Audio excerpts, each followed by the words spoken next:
Surveys and questionnaires. Have a look at the statement. Most men drive black cars. Could it be true or false? How would you investigate to find out if it is true or false? This statement is an example of a hypothesis.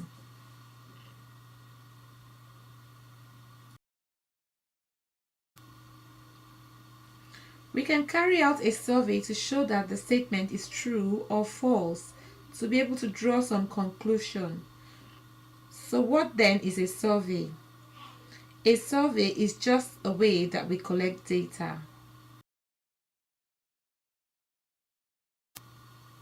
We could either use a data collection sheet, which we looked at in the last lesson, or a questionnaire, which we are going to be looking at in this lesson. A questionnaire is a set of questions used to carry out a survey. When we write a questionnaire, we must follow certain rules. We must not ask personal questions. For example, did you brush your teeth today? Is a personal question. Instead, we could ask a question like, how often do you brush your teeth every day? We must not ask leading questions. A leading question is a question that encourages the answer wanted. For example, don't you think ice cream tastes better than soup? This question is encouraging the responder to simply say yes.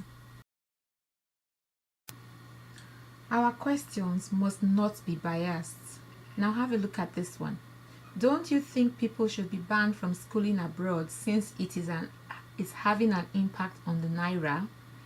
Here, emotive language has been used to persuade you, and that's a bias.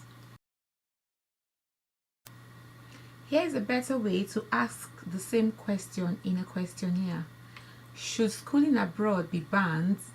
But we must remember to provide response boxes that cover every possible answer. If possible, use other. Here's an example of how other can be used. This will ensure that those who are undecided or don't know what to choose are taken care of. When we write options, they must not overlap. Here is an example of overlapping options. You can see we've got 17 in A and 17 in B. So this will be very confusing if someone had to choose 17 years. Here is the correct way to write out our options. This way, there will be no confusion and all the possible options would have been taken care of. Our questions must be closed. This means that whatever questions we're asking should lead to either a yes or no answer or some options to choose from.